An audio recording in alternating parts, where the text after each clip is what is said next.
எல்லாரும் எந்திரிச்சு ஆட ஆரம்பிச்சிட்டோம். சூப்பரா இருந்தது. அதாவது ஒரு சில பேர் இன்ஸ்பிரேஷனா இருப்பாங்க. அந்த அளவுல வந்து மேடம் ஓட மாபெரும் ரசிகன் நான். அது கருப்பு தான் எனக்கு பிடிச்ச கலரா இருக்கட்டும், இல்ல அவங்க பாடுற எல்லா பாடலுமே வந்து ரசிச்சு கேட்பேன். தட் ஃப்ளேவர் இந்த பெப்பினஸ் தட் ஷீ ஹேஸ். அதுல ஒரு 10% அவங்க முன்னாடி பெர்ஃபார்ம் பண்ணணுங்கிறதுக்காக தான் முயற்சி பண்ணேன். ஓ, இது 10%ஆ? கண்டிப்பா. ஐயோ பா, முடியல சார். ஜட்ஜஸ் சொல்லுங்க, எப்படி பாடினாரு? நீங்க பிறந்து வளர்ந்தது பாம்பேலன்னு சொன்னீங்க. ஆமா. அதனால ஹிந்திலேயே சொல்றேன், क्या बात है, दौड़ेगा. क्या बात है. हाँ, दौड़ेगा ये गाना.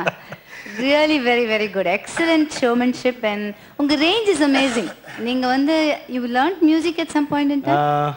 படிக்கலாம்னு ஆரம்பிச்சேன். ஓகே. அந்த நேரத்துல என் மனைவியை சந்திச்சேன். ஸோ அவங்க கண்டினியூ பண்ணாங்க, நான் விட்டுட்டேன். லைஃப் சங்கீதம் மாதிரி ரொம்ப அழகா போயிட்டு இருக்கு இல்லையா அவங்க கூட சேர்ந்து. So somewhere it's working out. Yes. But your range is amazing. ஏன்னா எஸ்பிபி சாரோட throw you were able to match that impact of that throw and that's amazing. ஏன்னா அந்த பழக்கம் இல்லாம குரலை அப்படி கொடுக்கறது வந்து ரொம்ப கஷ்டம். I thought you did so brilliantly and showmanship, you know, நீங்க ஒரு நல்ல நடிகர், பட் ஆனா அந்த showmanship is very important for a performance. Thank you so much. ரொம்ப பெருமைப்படுத்திட்டீங்க எங்க நிகழ்ச்சிக்கு வந்து. Thank you.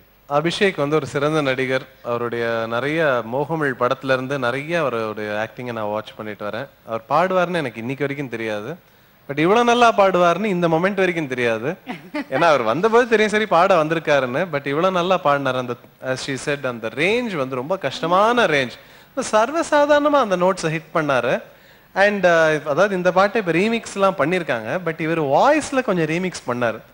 Remix and gimmicks ரெண்டுமே வந்து வாய்ஸ்ல இருந்தது. அது வந்து கொஞ்சம் நல்ல இந்த ஷோமேன்ஷிப்க்கு இந்த நிகழ்ச்சிக்கு அது ரொம்ப சூட் ஆச்சு. அந்த கிரியேட்டிவிட்டிக்கு உங்களுக்கு பாராட்டுகள். தேங்க்யூ. அபிஷேக் சார், என்ன ஒரு சந்தோஷமா இருந்தது தெரியுமா? நீங்க பாட ஆரம்பிச்சதுல இருந்து முடிக்கிற வரைக்கும் ஆக்சுவலா நாங்க சீட்ல உட்காரவே முடியல, அந்த அளவுக்கு ஒரு சந்தோஷமா இருந்தது. இப்ப நிறைய குத்து சாங் வந்தாலும் இது அப்ப 80ஸ்ல வந்து ஒரு பெரிய குத்து சாங்னு சொல்லலாம். பட் நிறைய இடத்துல வந்து பாத்தீங்கன்னா சில வேர்ட்ஸ்ல நல்லா அரெஸ்ட் பண்ணி அற்புதமா பாடினீங்க. உண்மையாவே கம்ப்ரஸ் பண்ணி அரெஸ்ட் பண்ணி, அது வந்து எஸ்பிபி சாருக்கு உள்ள ஒரு தனி பாணி. அதை அப்படியே நீங்க ஃபாலோ பண்ணீங்க. அது இல்லாம எக்ஸ்ட்ரா வேற நிறைய எக்ஸ்பிரஷன்ஸ் நீங்க பண்ணீங்க. சரணத்துல சில எஃபெக்ட்ஸ் எல்லாம் கொடுத்தீங்க. ரொம்ப ரசிக்கும்படியா இருந்தது. உண்மையாவே வந்து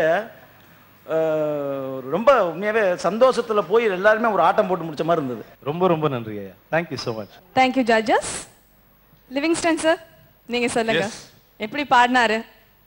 நான் என்னென்ன சொல்லணும்னு நினைச்சேனோ கிரேட் பீப்புள் சொல்லியாச்சு. ரொம்ப பிரமாதமா பாடுறாரு. ரொம்ப அற்புதமான ஒரு சிங்கர்னு எனக்கு முதலே தெரியும். இப்போ ரொம்ப கிளியரா வந்து ஆர்கெஸ்ட்ராவோட அபிஷேக் கேட்குறேன். அது ரொம்ப பிரமாதமா இருக்கு.